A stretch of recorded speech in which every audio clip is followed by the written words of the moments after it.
世界万行台拢伫咱台湾新眼界。观众朋友，大家暗安大好，我是主持人黄平仁。最近在这2天引起大家真讨论，就是一位立法委员涉及了所谓的狗仔队。咱咧讲，一只狗仔跋落去狗仔，一只狗仔摕一台相机呢去翕狗仔，狗仔佮摕即个相片去看报纸。 讲是甲川备案，唔惊你骂。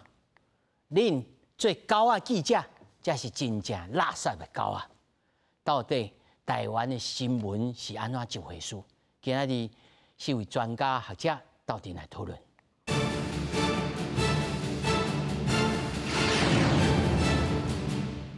来，首先介绍现场的来宾，头一位是资深的媒体人陈明峰。大家好。 那么第2位职业律师林宏文，各位观众朋友，大家好。那么第3位是在线顶的是咱台湾师范大学政治所教授曲条祥曲教授。主持人2位来宾啊，观众朋友大家好，歹势吼，我今日特别说明一下，因为我刚下课尔，无法度袂赴咧赶去公司啦吼，所以讲变做用视讯吼，啊，可能有一寡人较袂习惯啦，甲大家说一个歹势，说一声歹势啦。我相信观众朋友感觉曲老师敢若亲临共款吼，咱继续啊，先来关心民众党主席黄国昌最近去互人指控军中。 而且偷袭，佮互人逼出讲提出吹比啊，这个协会呢调查的资料互媒体，互外界质疑是咧饲狗啊。有争议的网络媒体是停刊咯。不过黄国昌认为，这唔是咧挟人隐私的这个代志，是咧揭穿备案。公益揭弊者保护法制定通过。 讨论几啊档的公益揭弊者保护法，去年伫南北两党联手之下三读通过。不过最近镜报爆出，民众党主席黄国昌透过伊成立的公益组织——各法者协会，甲公益媒体做工课的 S 型记者组成军中偷袭集团。这个记者是宣布对公益媒体失职，佮发出声明，表示第4权是记者的天职，却变成特定政治权力的工具。 啊，若2021年成立的网络媒体林传媒嘛，防指控甲各法者协会有合作，佮发采访证，互临时合作人员发报道。也有风声讲，林传媒社长向员工表示讲，105号码头案乌道保护会内部顶报道的来源，拢是黄国昌提供的。黄国昌嘛证实这件代志。我想吹哨者保护协会啊，因为我们的揭弊、我们的检举、我们的搜证。 揭发的弊案太多了，有很多案子是减掉，因为我们的揭弊，被逼着才去办的。黄国昌指出，各法者协会甲媒体合作是咧压备案，伊嘛认为谢幸运是一个真优秀的调查记者。毋过中央社今仔日下晡嘛去地检署向谢幸运提出背信罪的刑事告诉。另外，林传媒大股东台港集团也是下令全面停止发稿，正式停刊。 争议愈变愈多，嘛，互社会思考第4权的新闻调查监督甲军中偷袭的界线伫倒位？记者综合报道。一如他在新闻大上后尾所讲的吼，军中偷袭甲揭穿备案，这个界线在哪里？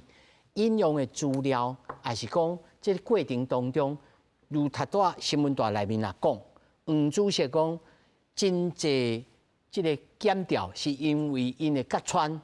才有这个压力落去办案，那么事实上应该是会使直接家己开一个记者会，然后甚至直接去告诉就可以，是安怎爱设一个弯，吼，先互媒体，啊，而且甲媒体的关系吼，到哪为止，咱也看到2个效果，一个就是这个林传媒规气关起来，如果若无唔对，伊是安怎关起来？ 第2个，如果这个中央社记者若无唔对，是安怎中央社会去告这个记者讲背信罪？我要先请吼，这个敏峰吼来讲啊，咱做记者20-30年啊吼。系啊。咱过去嘛有人真侪摕些消息，吼，甚至摕资料，到底引用引用这个资料是爱有啥物界线伫的？我是感觉安尼啊，就是讲，咱当时做记者的时阵，摕到的资料，拢是咱独立运作的嘛，对，运作的嘛。就是讲，咱互别人互咱的资料，咱看到有新闻的价值，咱就去查。正讲的，咱就不分党派，毋管都是派都是党的，咱就开始写嘛。但是即届的问题就是讲，我感觉包括吴国昌主席伊当时揭发的国安冤案，那个是算是一个真好的案子啊，弊案嘛，那个是一个弊案。不过最近咱看到的，伊是结合一寡伊市的狗仔队，针对一些伊家己敌对政敌做一撮跟踪的属性嘛，就是跟拍嘛。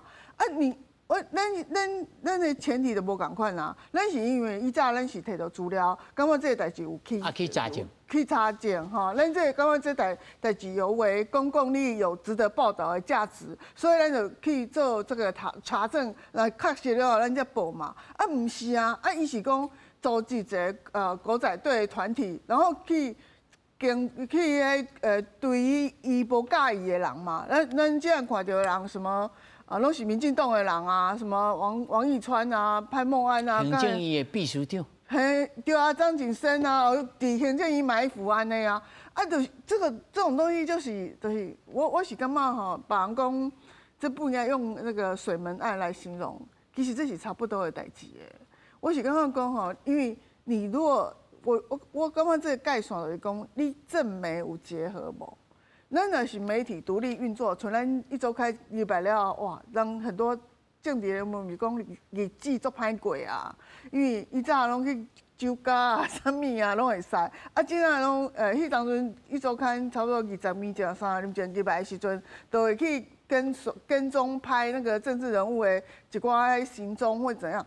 不过迄当阵大家是很讨厌，但是都没有去说规则说你第四权不能够这样行使啊。你说你有违反新闻伦理，并没有，因为他拍到的都是属性，而且他是没有党派之分的，他只有新闻价值的判断而已。好，这个人我拍到他的什么形象本来很好，后来你拍到他怎么样了？好，很有名的就是某个不是有个很有名的国民党的立委去带了一个人去上那个旅馆嘛，这个拍到大家原来真面目是这样。这时候的媒体是独立的，我是感觉有新闻价值，我才去欣赏的，我才去跟踪啊。不过伊唔是受到讲别人的指使，还是啥物，无定伊的新闻消息来源是有伊边啊啦，还是有人来讲。但是伊还是可以决定说，我到底要不要做，还是我要做谁这样子。不过这届我是感觉讲，伊公然的就是付中央社那个记者另外的薪水然后又有林传媒给他另外的特约记者的记者证，然后又针对了这个对象又有针对性。我觉得这样子就是根本就是政敌跟新闻媒体结合做伙嘛，做这正媒勾结啊，挂钩，然后你又针对的是你的政敌，我觉得这样子，当然对于新闻伦理是非常大的伤害啦。我是感觉呢是无适当的。这是另外一个问题，就是讲当初是民报这个萧，伊化名叫做姓萧啊伊化名叫做姓萧啊，伊的外稿，咱一般杂志社或者是这个媒体顶头，然后外稿咱一般下骹手的记者，可能也许拢唔知影讲这个人真正是啥人，拢可能是主编，还是总编辑，还是社长，才会知影讲这个人是啥。对啊，对。但是，这个是唔是会危害到这个新闻伦理？到底向写的这项物件是唔是由对手来写的？这个物件又搁爱如何来做一个概算呢？都是啊，这个问题就是讲，你这个新闻的独立性是安怎来嘛，对无？你若讲是人等候你的，然后你家己根本就无啥物，家己作业无查证，无啥物人互你啥物，你就看啥物。我就感觉这个对于本身的新闻媒体，就一种侮辱，唔是吗？啊，所以说你外国入来的时阵，大家就讲你这外国是不是外靠就是作业好的，然后再丢来这个传媒里头登，然后或是民报登，才会这样子嘛。啊，内部的审稿的人只有一个社长或是黄国昌，啊，这样就是会有就导来问题啊。那你根本就是你这个新闻媒体是配合这个政治人物在做作业而已。就是这样而已啊。那如果说你这个瓦购，你根本没有什么政治人物，其实这种狗仔运作很多都是亲近的人去运作的，去透露消息啦。无那知影有这个消息。都是啊。小等有时间咱再来讲吼，正规的家属高压队有这正规部队因是安怎操作我要来先请教林律师在整个过程内面。违反法律的有倒几个代志？OK 好。经过这个媒体报道啦，来讲伊长期大量请这个所谓高压队以及追踪伊的一个政敌嘛，虽然咱咧讲伊本来这协会是要解决这个弊案，但我认为讲这是一个混淆一个视听啦，不管你较早做偌济讲有去这甲迄个甲专家弊案，甲你会使。做请去人翕，啊，佫无目的的，咱一般来讲新闻自由是第4权，伊是要独立咧，本来的3权之内，你也是独立运作嘛。你毋是讲学人饲予你新闻，你就去做。何况咱所谓新闻自由，咱咧要做这个调查的时阵，伊才大我讲的一个解说嘛，是认为讲，这个物件你有一个迄个事实，我有一个事实。啊，然后这个事实，我感觉讲这个物件对社会影响真大，有一个新闻的价值，我才会使做一个迄个敢若军装，还是讲翕的动作。但是，就算有这个物件的时阵，你爱佫讲，你所用的这个方式，甲你的手段，要有一个符合一个比例的原则。要有比例原则。原则，毋是讲我有安尼，我就使随时安尼，就拢使来你看嘛。所以咱在咱即摆来看，变做讲，伊为着要用这个甲传弊案。每一个人就敢若讲，我请出一个人就拢会来翕。我感觉讲，你也无犯错，你为什么叫我翕？但这是毋对的。我相信无一个人，咱敢若讲咱无做歹代志，咱嘛无希望讲每天有一个镜头拢来咱照掉的。咱人有一个迄个个人的自主。这违反法律无？这是违反标。除了讲，这有妨碍秘密。妨碍秘密。妨碍秘密，这是3年以下有期徒刑。另外讲，咱的个人资料保护法第41条有讲。你无故去收集、处理、利用他人的个资，这嘛有5年以下有期徒刑的一个嫌疑。这是主谋，但是后面咧教唆咧，咧教唆咧。教唆甲这个所互咱教唆的人，原则上是犯共款的一个罪。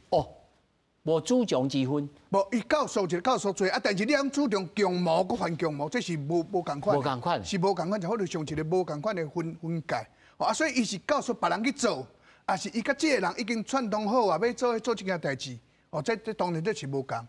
但是目前所听的、所看的，当然媒体报的有实在的讲，敢若伊长期有付这人薪水，有去叫伊这高压队去四界军装当这个人。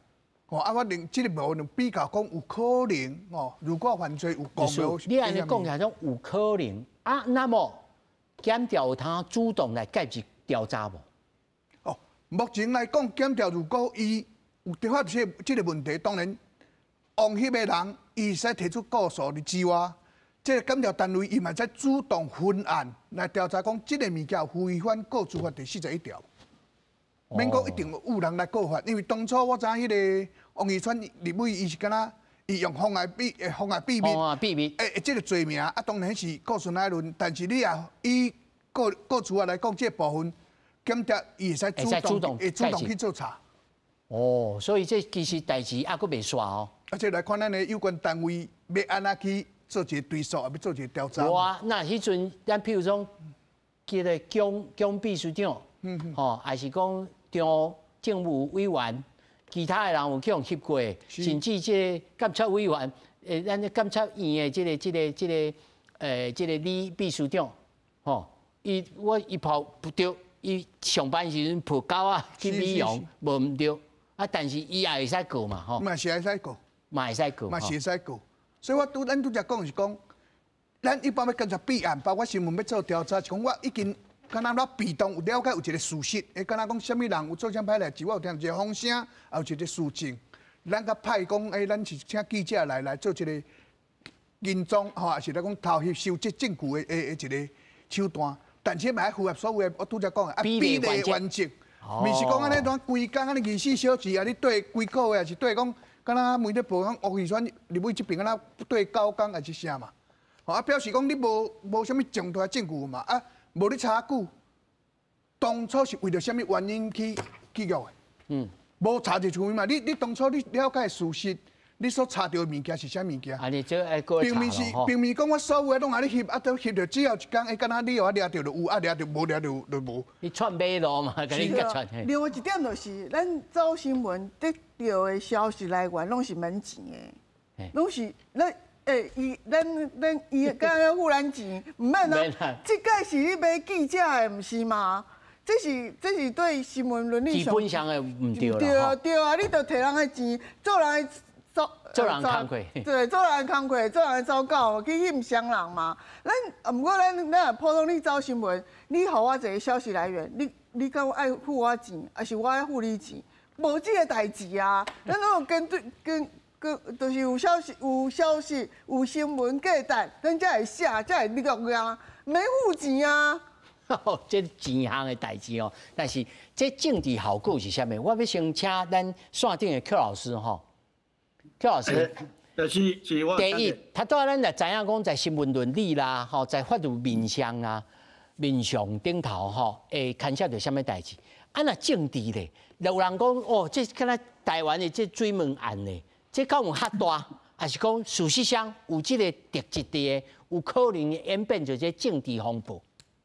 我想基本上这个案就是这两天咧查个民进党的黄国昌主席啊哈，这个案到目前为止，我来看主要佫是个政治问题，是政治上的攻甲守啦，政治攻防啦。啊，到即阵为止，也未完全出现法律的问题，但是今仔日啊，就应该是今仔日早起啦吼，中央社对伊的一个记者先已经辞撤啦，但是对于这个姓社的记者提起诉讼嘛吼，那比作第一个可能有法律案的争执但是头拄吼，民方咧讲的，也是咱律师咧讲的。迄几个案到即阵为止，无一个是法律案。所以基本上即内底足侪案，拢毋是即马发生的哦。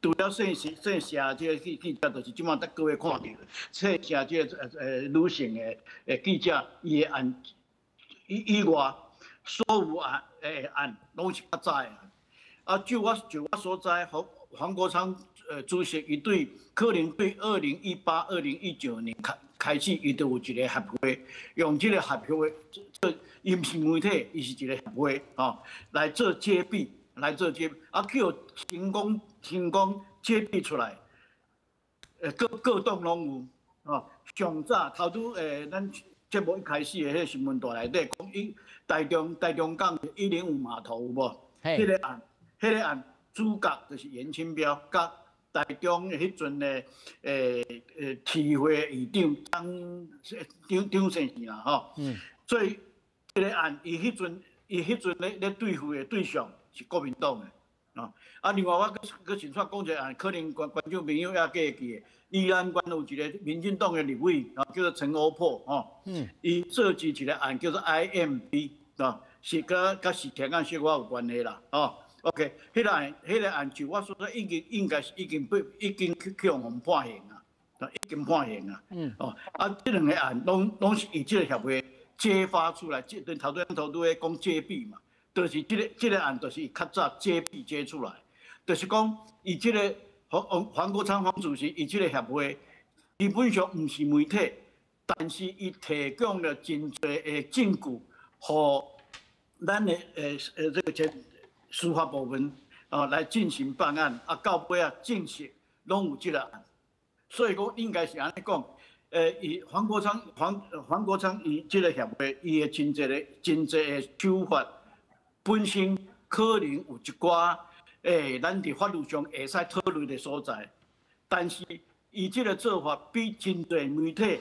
咧做的拢较有效啊！但是有效，伊的手法，敢是讲一定拢无违法啊？这可能无一定，这可能要看各位讨论像陶朱明，嘿，我要甲你请教吼，嘿，有效，但是有可能违法。有啊，这敢有政治效果伫诶？政治效果就讲，譬如讲，打击即个歹的对象，啊，对伊家己咧。我安尼讲啦，效果一定有，不管是政治效果有，新闻效果有无？有啊。咱头拄咧讨论，咱头拄有讨论着高压文化有无？高压文化就对开始的，对苹果一周刊开始嘛，对无？头拄敏宏嘛有讲着啦，国民党有一个足有名的，较足有名有一个立委伊就是走去带走去摩德路。摩德路啊，向报出来，证实有代志啊，有代志到尾啊，伊嘛是得落选啊，伊规个政治生命拢结束了嘛，对无？所以你讲有效政治效果有无？有，绝对有政治效果，但是有社会的争议有无？有法律的争议有无？绝对有。所以伊即届的代志就是吼，伊可能有付钱，互迄个中央社的迄个记者。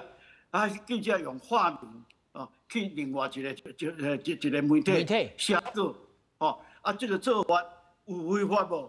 即马中央社去告啊，伊告伊背信罪啦。对，我即马希望对伊一定是背，若种有成立，就迄就背信无毋对啊。我希望，我所希望的，已经发生的代志，就已经发生啊。但是我足希望即届的代志，会使互咱的新闻界，互咱的民间的团体。有一个标准，什么代志会使做，什么代志袂使做。我即摆有一款讲法吼，有一款讲法讲为着公益的会使做，为着私利的袂使做，就是为家己好袂使做，为着公益的会使做。我感觉呢，若准是安尼，你拜托，互阮一个标准，你对中央社你个判决，爱有一个标准落来。你若准即个判，这谢信恩有罪，若准判有罪，你后届即款案拢爱判有罪。你袂使讲伊的对象，看伊的对象，佮看啥物人去踏着即条红线。不同的人，无共款的人，无共款的案，你互伊不同的标准，安尼是袂使。这是我希望的。是，K 老师吼，你头讲到记者，我请到就是咱台湾新闻记者协会前会长哦，李志德吼，咱李前会长吼，头拄仔讲到你有听到吼。第一，有公益性的会使报，但是私益性的、私利性的，还是你私人的袂使报。敢有遮简单，人一刀切落去，安尼切甲你。大家好，我先甲大家回一个失礼吼。我唔是，我是因为台语无大家遮练凳。不要紧。所以接下来我就说华语。好，没问题。我觉得这个事情其实这样看哈，就是说，第一个我要说的事情就是黄国昌自己的那个协会，跟他不是个媒体，他跟媒体是两件事情。好，就是说两件事情的意思就是说，他这个协会你要用什么样的方法去揭弊，那跟这个记者用什么样的方法去查案，看起来一样，我们都有密探，都有跟监，都有偷拍，但是两方的法律责任其实是完全不一样的。先讲记者这里。因为记者是这个监督政府的，好监督有权利的人，所以法律对记者的保护其实是多一点的。譬如说，这个是4至509号在谈这个真实恶意，或者是在谈这个跟追的这个法律的时候，其实对记者的这个新闻工作的保护其实是多一点的。那如果你作为一个协会，你要问政也好，你要做社会公益也好，你要用密探、偷拍、跟监这种方式去做的话，你也有法律责任，那这个法律责任最后会在法官的这个量刑上面。也就是说，如果你真心的法官认为，哇，你是为了公益，然后于是你做了一些可能这个侵犯人家隐私的事情的时候，法官会在量刑上这个给你考虑。好，那政治效果也产生在这里。所以我觉得这是两件事，就是说。有一些黄国昌的支持者说他在行使新闻自由，但黄国昌跟新闻自由是完全是两件事。不是新闻嘛？这两件事，他就是这两件事，我觉得大家责任自负。好，我觉得这是第一件。第二件就是说，对于对于跟监采访这件事情，好，我会觉得这件事情其实主要的问题，其实还是出在这个媒体本身跟黄国昌之间的关系。譬如说，以这个今天在讲这个105号码头，就是严金彪家族的这个事情。好，今天陈升清这个最新的例子说，林传媒。他之前是林传媒的代表，他说这个全部都是黄国昌给的讯息。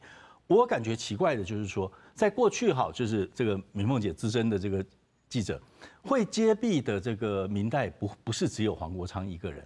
民代揭弊有一个特色，他一定在立法院开记者会，他恨不得全天下都知道。对，陈水扁总统当时揭露尹清枫命案的时候，每天开一场记者会。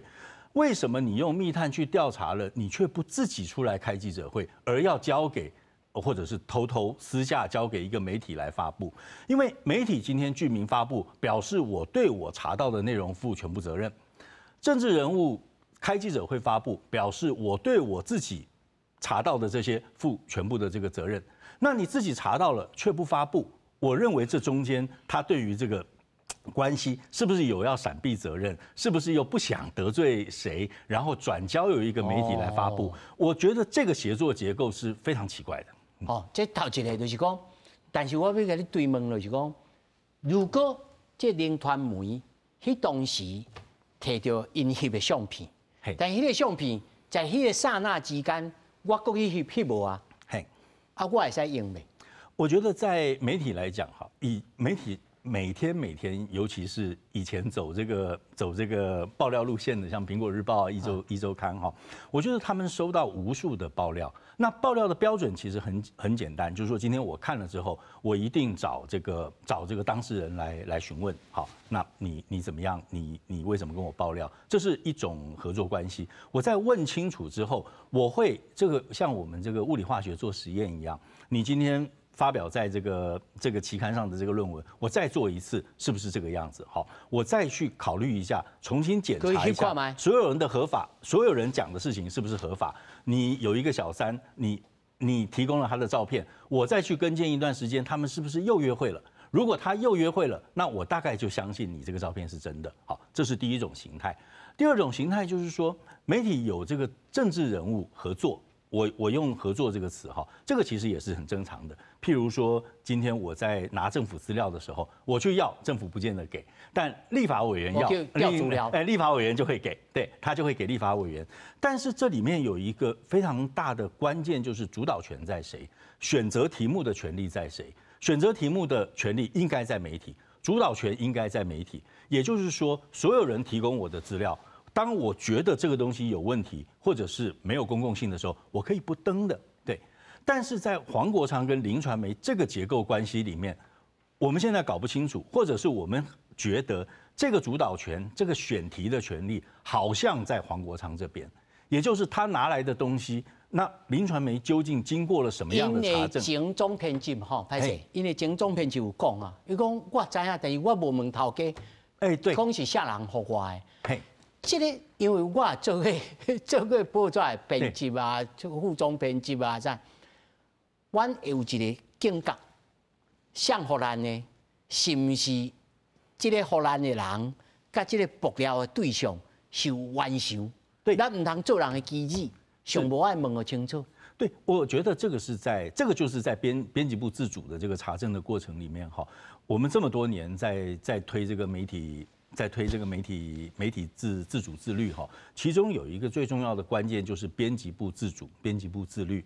就是说，哪怕是老板交来的东西，你很难阻止老板都不交来。最好的老板是他都不交来，那好一点的老板就是交来之后，他写一个请你参考，意思就是你还是有不用的权利。那我觉得今天以这个林传媒上层的这个角色，他身为一个经营者。或者他身为一个这个资方的代表，那你直接的去操作新闻，我觉得这里面的这个内控其实也是有问题的。这内控的问题，但是我问灭红姐第一资料他用过，都讲过，但是因为伊内部他都有讲到，一般正常的高压队拢是报告的时阵，就讲有人讲这个人有某咪代志。这个代志影响到政府的运作，甚至有备案，有牵涉到钱项，才会当申请，才会当申请机器、申请预算，有一个专案哦，有一个专案，正式就要成案，成案了啊监控哦，你袂当甲我一地半年。我随了叫你洗头咯，哦，那真正高啊对是安尼哦，但是伊这看起来是无差别，啊无医生的天房，哦，凊彩你对，这是什么情形？就是安尼啊，就是讲，譬如说我甲记者是甲报社嘛，啊，你长官丢的资料给我，我要用不用，我其实我家用做主啊。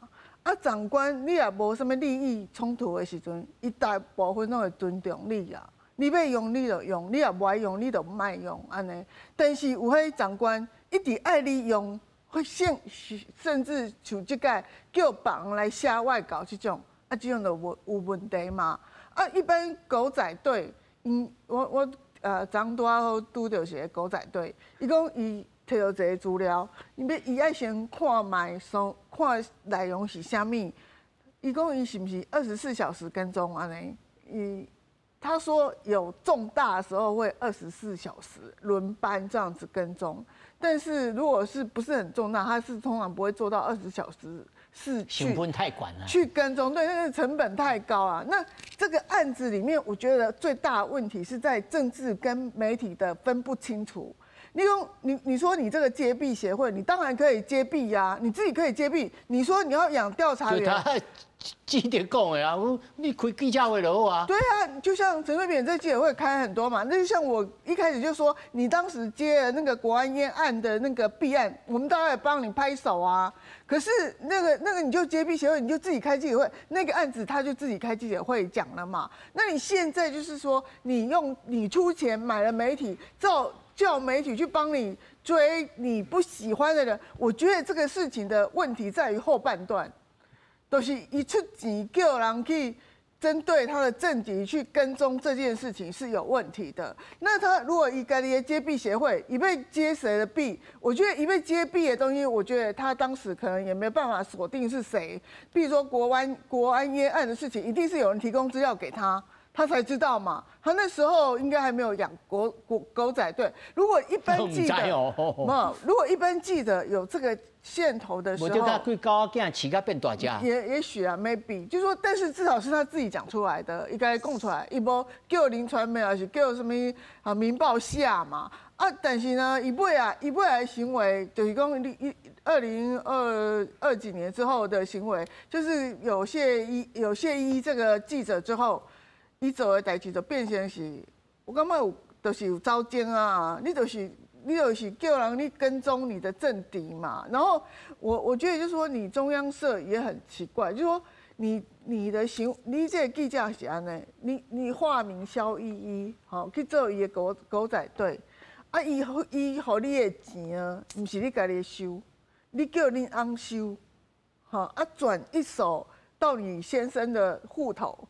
那你如果说这代志完全拢无问题，所以伊本身就知影有问题。对啊，你本身转出来无问题情形下，你为什么爱转一手呢？对吧？我是感觉新闻伦理、新闻的这个自由是保障真正的新闻记者啊。新闻记者，如果说我真的觉得你有这个所谓的例如弊案，我当然可以有第4权的权利，我去对我播好新闻来玩，然后甚至我可以就是调资料或者是怎样嘛。那如果你对我的行为有意见，你可以告我。但是讲你在政治人物的操控之下去作为新闻，你本来就是按那就是不对啊，就是正美不分离啊。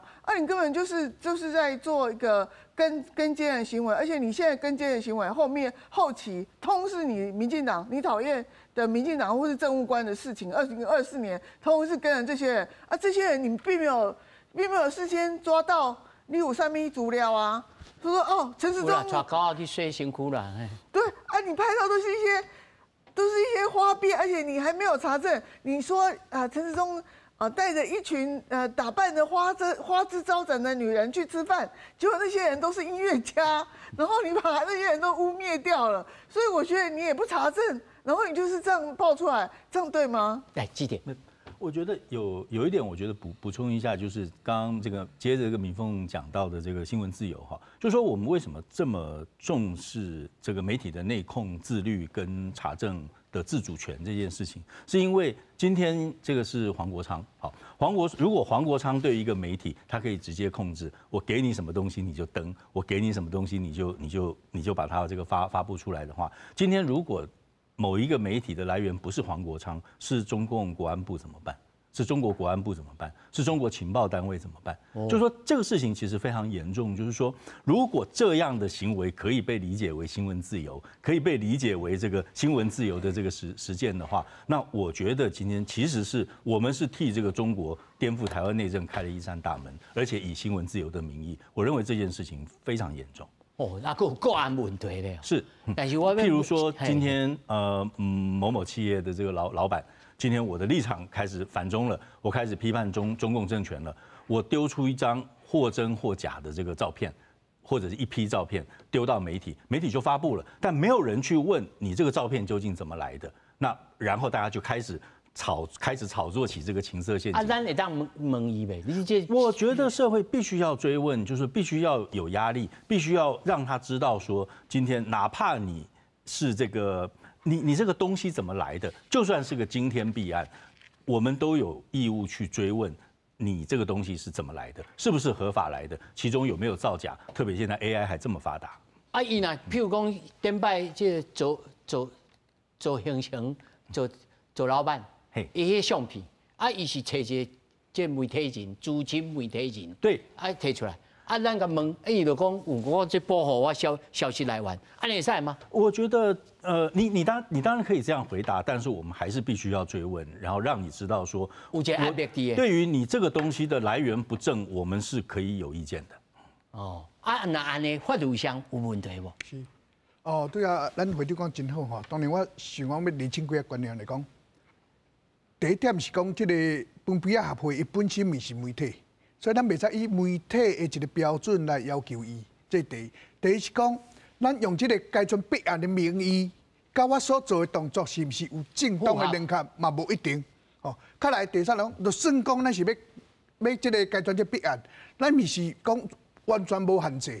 我比如安尼讲，咱国家有正常的调查的程序，比如讲咱有迄个法务部，吼，咱有调查局，咱有警察，吼，这拢咧调查犯罪嘛。但是因咧调查犯罪嘛。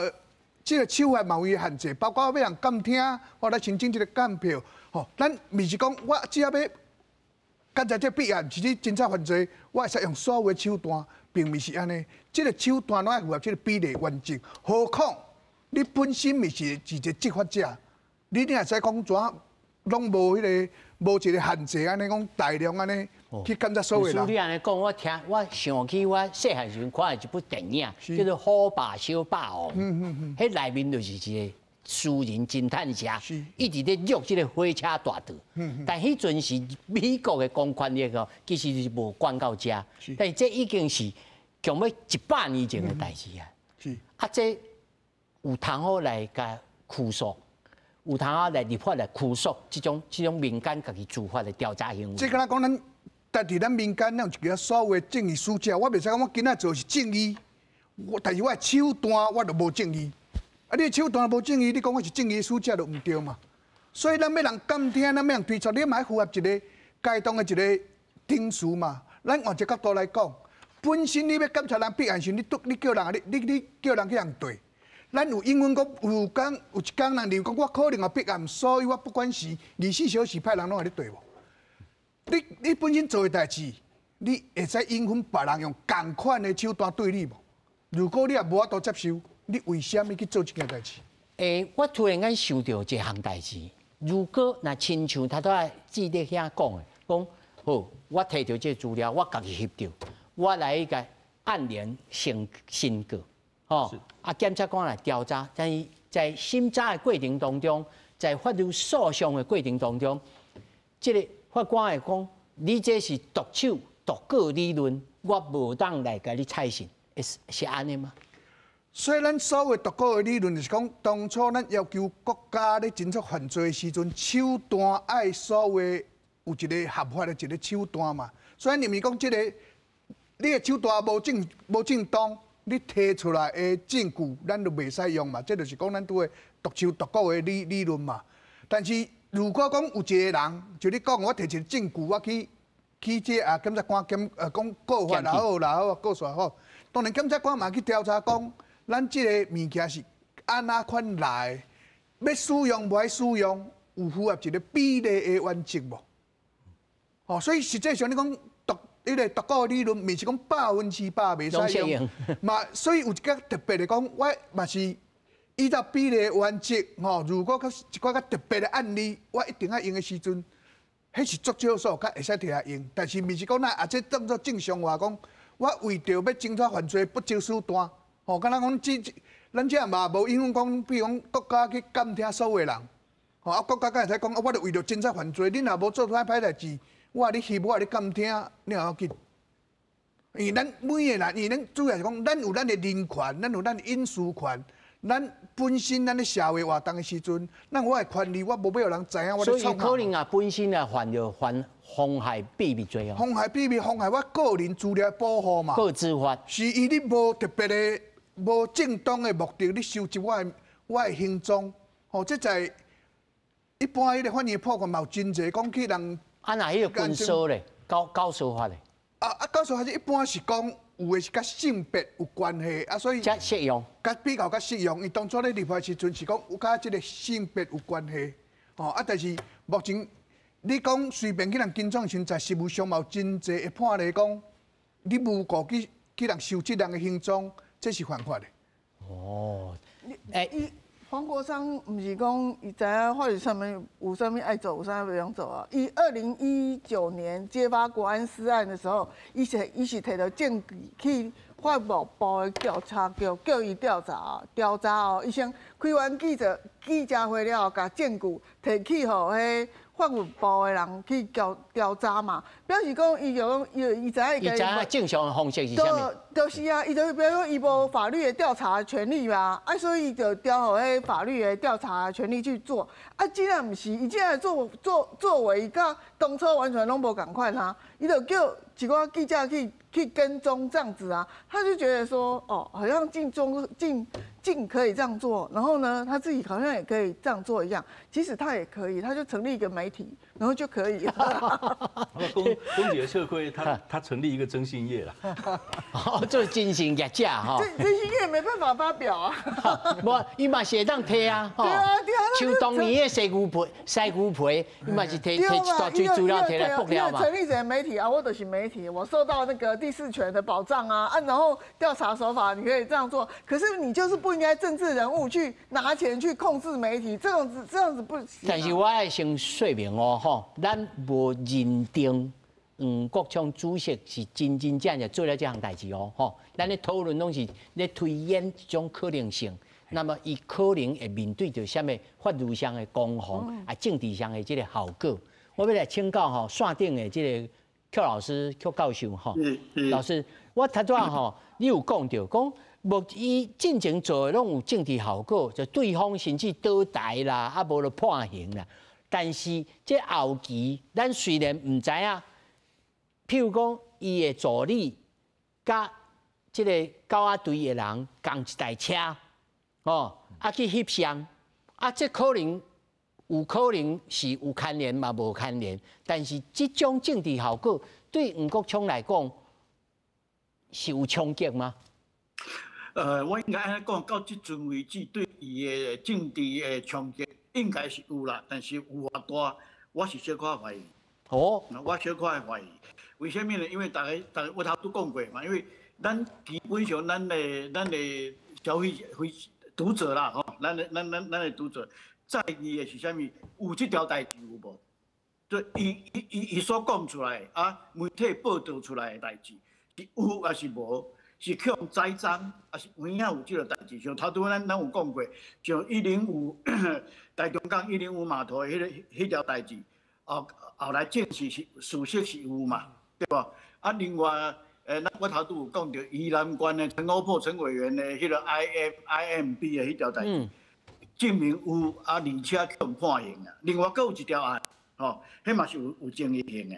大家毋知个会记诶，咱咧较早蔡英文咧做咱诶总统诶时阵，伊诶出国访问，对伊出去访问诶人转来有一寡私烟有无？一寡迄个咱食诶薰，吼，迄条案，啥物人去甲举发出来，就是共款黄国昌啊，迄个嘛是黄国昌去甲检举出来，伊用诶手法就是头拄民方讲诶，完全共款。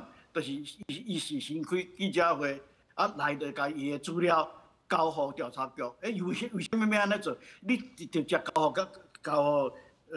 调查局就好啊。你为什么一定爱开一个记者会？伊就惊调查局甲吃案啊。咱的司法单位无一定调查局啦吼。咱的司法单位有共吃案，过去有共吃案有无？咱的记录内底有无？有啊。所以，咱的老百姓所伊在意，伊上在意的是，伊即马讲的代志是有还是无？所以讲，伊是用什么方法去做，去摕到这个资料？我看是无遐侪人咧在意啦。但是叫害到的人一定真在意，这我会使了解。但是咱一般的民众是在意是，因所记，因即马讲出来代志是有也是无？我搁记一个咧，这甲黄国昌无关系。大家还会记得袂？伫马英九咧做总统要到尾啊的时阵，有一个案涉及司法官说，会记得袂？有个两个人，一个当时的立法院院长王金平，另外一个就是柯建铭。老百姓在意的是。因有司法官说无，但是咱无人咧问讲，你哪会共监听吼？但是咱的司法院到尾咧处理的时阵，咱的法院咧处理的时阵，无处理代志的真正是袂晓，因处理的是，检察官你有泄密无？你有去共偷听有无？到尾处理是处理这哦，共款处理这条代志的，迄阵叫做特别检察官。检察检察官一个大官哦，姓黄啊，黄姓不是去判刑吗？对无？黄世明啊，对嘛？伊是处理的过程当中的司法问题，但是有咧关说无？无人咧插啊，迄无人咧插无？这就是即马司法单位恁的公信力去人怀疑嘛，所以咱即马的媒体。咱讲实在的啦，媒体有时间嘛是足一乱象。我想即马李会长嘛伫遮现场嘛，对无？我后壁讲无，对，有一寡的记者因用的手法，迄嘛是有问题啦。黄国昌即马用的手法有问题无？我真客观的讲，有啊，当然有啊，嘛哪会无？但是叫加着的，我唔敢讲全部，大部分拢是有代志，对无？邱老师。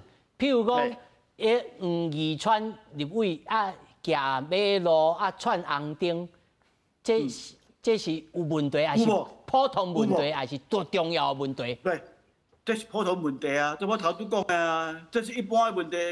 讲伊叫群众高岗，安尼敢对？这我头拄咧讲的嘛，我一开始就咧讲，这个案会变做一个案，大家摕来炒。就是政治攻防嘛，你甲我加，我一定有想办法要甲你加断伊嘛。即马就是安尼啊，即马是两边咧互相咧加，对无？你派人来甲我缀我讲，我徛倒摆弄红灯，我就一定爱讲你找人来甲我缀哦，你迄违法。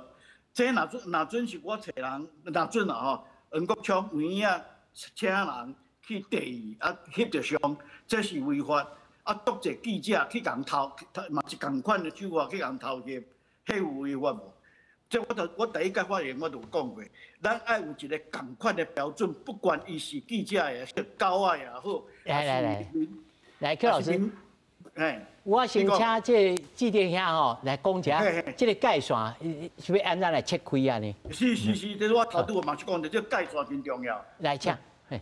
我觉得这界限其实清楚了，就是说今天媒体不管是媒体发现的这个弊案，或者是这个政治人物发现的弊案，最终都还是送到这个司法单位去调查。那司法单位调查，按照这个司法单位调查的这个标准嘛。好，礼拜一晚上，这个黄国昌这个就沉吟了几天以后开直播，然后直播里面讲到说啊，这个现在因为这个民进党执政，所以一定都吃案，所以必须由媒体来发布，所以我都不能那个。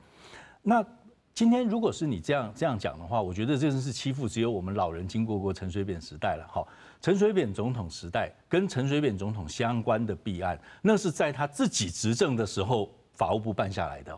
对，那如果那个时候的司法，2006年的司法都能够做到这件事的话，为什么没几展尼这个司法就贵州海聊聊？我不相信这件事。好，就是说，或者是以黄国昌自己标榜的这个私烟案来讲，那也是法务部办出来的呀，也是这个检调单位办出来的呀。可能讲，哎有案例啊，我先开记者会啊。那你其他的案子你也一样可以用这样的方法，就是说你有的时候这个前言不对后语，就是说我为什么要自己组协会？因为法院都吃案。然后等到这个法院接受了你的案子，真的办出个结果来，社会还跟你怕破话的时候，你就说，你看我们有效果。所以你在不同的情境里面讲不同的话，那就让我们觉得台湾的司法究竟是讲的，你也讲好也是你讲，坏也是你讲，施压有用也是你讲，施压没有用也是你讲。那我觉得，就一个人不能凭空这样子翻腾。那如果你以咱记者的这立场来讲，除了自律。自主性以外，咱拄到这种物件，有人来爆料，迄正确的这个处理的流程应该是什么？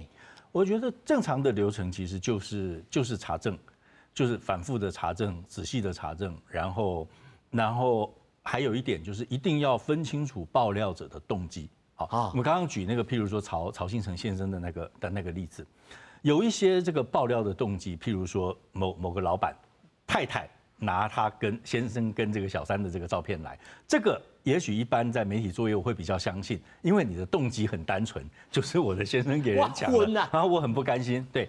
但是如果说是一个刚好这个立场反中，然后在这个大罢免的这个主要的这个人物突然出现一个这个照片的时候，任何正常的媒体工作者都要去追问爆这个料的动机是什么。如果再加上说，如果这个爆料的人还不愿意现身，然后或者是老板遮遮掩掩，还不让你知道说这个东西是怎么来的，那我觉得你先天就要怀疑这件事情的动机。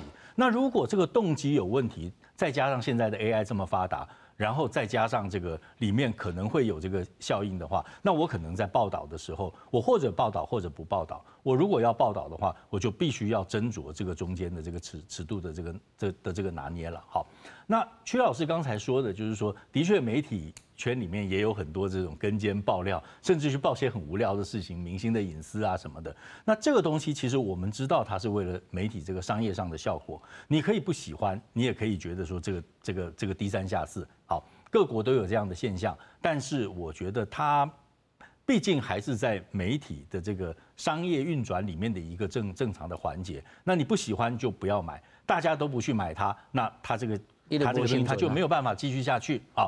那所以我觉得这个媒体识读好，或者是这个编辑部的这个自律，以及大家对媒体的要求，我觉得还是重要的。该讲的还是爱讲。嘿，对。来，律师，但是刷落来，你预测即马检察官敢会采取行动，在法律上，黄国昌有可能甚至是零传媒的负责人、前负责人，因敢会面对着这个官司。是，当然要看讲咱这个法务部这边，伊有要主动要分案无嘛吼？啊，当然相关的事实，我想嘛是要去查到所有的证据了后，才会了解。只是讲，我这边要特别说明是讲，不管咱这个法律是所有大行为上佳的底线，哦，不管咱从事什么行业，还是你用什么目的，咱拢爱守这个法律，哦，所以包括讲，毋是讲有找到效果就有效，咱比如讲在事务上哦非法的搜索，比如讲我今仔弄去一个人因兜抄毒品，但是我无搜索票。有可能抄到这种证据无效，都无效。为什么？你袂讲这个明明你都有啊，谁来袂使用？以咱来以通案制度来讲，如果咱若因此讲有一个人喺容易去抄到，拢会使用。我有可能安尼人工大量安尼几千个、几百个拢去弄，这是车就一个，啊咱的隐私权，咱要随便互人咱侵犯吗？吼，所以以我所了解是讲，咱的现代咱的人权来讲，咱对咱个人的隐私、咱个人的隐私权，咱是真重视的。吼，袂使讲你无缘无故讲你嫌疑，敢若讲我认为你这政党你会食，我就要你查。啊，我看这个人看起来敢若歹人，我就使规工拢对你嘛。迄是你的主观的想法嘛。吼，所以认为讲你上无了一个基本的证据、基本的事实，在这个合法还是讲比例原则下，你当然要做这个比例原则。比例原则。哦，但是没有这比例原则。我是感觉讲吼，现在支持黄国昌的都是有一种电视剧看很多叫非法正义的想法，就说我这个明明是罪犯是有罪的，可是我没办法惩罚他，然后我就去用这个。